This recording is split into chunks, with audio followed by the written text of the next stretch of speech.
Magandang araw muli at ngayon ay ituloy natin ang pag-aaral ng salita ng ating Panginoon. Doon pa rin po tayo sa series natin na Encounter God. So ang topic natin ngayon ay matatagpuan sa aklat ng Matthew 4:19 hanggang 20. So sabi dito, ito yung tungkol sa 12 alagad ng ating Panginoon. Dito sa 19, sinabi ni Jesus sa kanila, "Sumunod kayo sa akin at gagawin ko kayong mga mangingisda ng mga tao." Hindi iniwan nila ang kanilang mga lambat at sumunod kay Jesus. Ang title po ng ating topic ngayon ay Jesus is the turning point of our lives. So tunay nga na kung aalamin natin yung kwento ng mga unang naging tagasunod ng ating Panginoon, ay talagang makikita natin ay yung pagiging, sabi nga, mamamalakaya ng mga isda, ay yun pala yung magiging turning point nila upang maging mamamalakaya ng mga tao. So if you know that the 12 disciple of Jesus Christ, so kung alamin natin yung story na to, talagang maganda yung magiging relate natin sa buhay ng bawat isa simula nung tanggapin natin ang ating Panginoong Jesus. At dito rin makikita natin kung marami na ba talagang changes sa buhay natin at kailan ba tayo talaga tunay na tumanggap at tinanggap ang ating Panginoong Jesus. At sabi nga doon sa una nating katuruan, sabi dito, encounter with Jesus is the major turning point of our lives. Kailan mo ba nakatagpo o kailan mo ba unang isinuko yung buhay mo sa ating Panginoon? O kailan mo ba isinuko yung buhay mo sa ating Panginoon? Ako, since I think 2019, September 9, 2019, diyan ko talaga totally sinurrender yung life ko sa ating Panginoon. And sabi nga, even nung bata ka, hindi pa naman ganun talaga kabuo yung faith na meron tayo sa ating Panginoon. And at the age of 17, doon ko nakilala talaga ang Panginoon at doon siya nagpakilala ng husto sa akin. At kagaya nga ng mga naging kwento ng mga disipulo ng ating Panginoon, sabi doon, talagang tinawag sila ng Panginoon na upang hindi lang maging mangingisda, kundi maging mamalakaya ng mga tao. Number 2, sabi dito, encounter with Jesus means giving up many things. So yung pag-give up ng maraming bagay, hindi lang naman yan yung mga nagagawa nating mga pagkakamali. Ito yung mga bagay na iiwan mo para sa ikabubuti o para sa ikararangal ng ating Panginoon. Like yung mga kinasanayan mo nung wala ka pa sa Diyos, even your friend na nagiging dahilan kung bakit hindi ka tuluyan na maka-focus sa paglilingkod sa ating Panginoon. So maraming bagay ang sinasabi dito na you need to give up many things sa ating buhay. Talagang mahirap, sabi nga, mawawala yung mga kaibigan mo na dating mga kasama mo sapagkat ang tingin nila kapag nag-share ka ng Word of God is parang OA, feeling mo perfect ka, ganun mga sasabihin nila. Kala mo naman kung sinong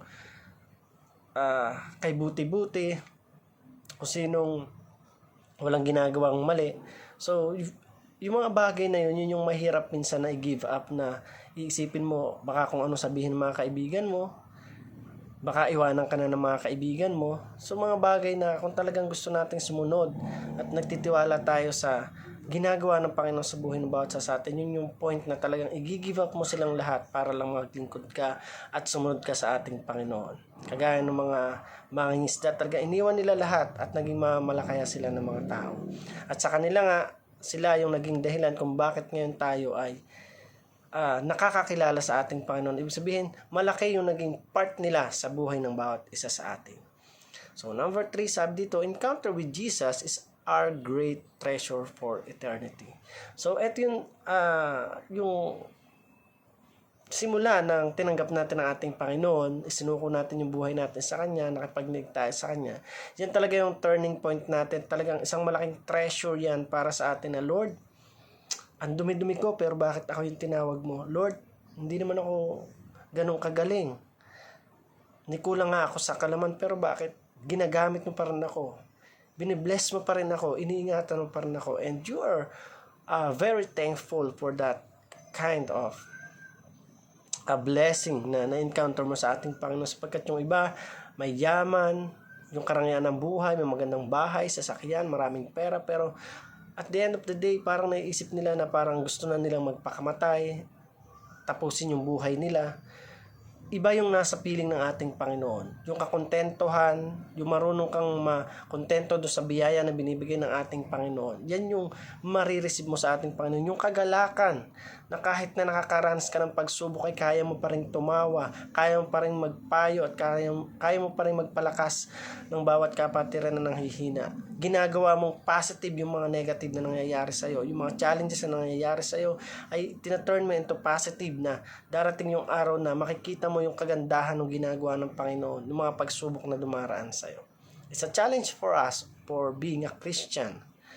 And for our application, sabi dito, first, look back and recall how much the Lord has changed us since our encounter with Jesus.